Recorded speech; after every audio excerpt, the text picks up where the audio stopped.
The final empire that we're going to focus on is the Empire of Songhai, which comes into power after the decline of the Kingdom of Mali, led by the leadership of Askia the Great. He is going to lead Songhai to become the dominant empire in Western Africa and take over those trade routes as well.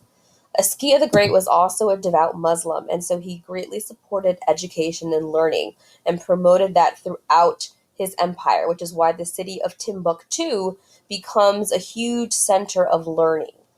He worked very hard to develop a very strong government. People came from all over Western Africa to be able to study mathematics, science, medicine, grammar, and law in his great cities because of the promotion that he had of education and learning and how much of a part of that empire it was for him.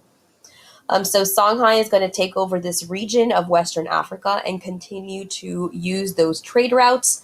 And we see that the trade routes along the Niger River, the trade routes along West Africa, are extremely important in Western Africa.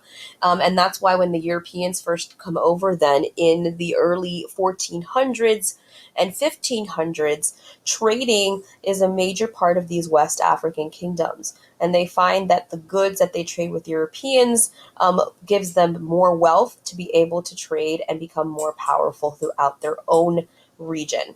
And with that, we also begin to see the trading of slaves starting to happen along the Western African empires, first among themselves, and then eventually along with the Europeans. But you're going to learn a little bit more about the West African slave trade in your next presentation.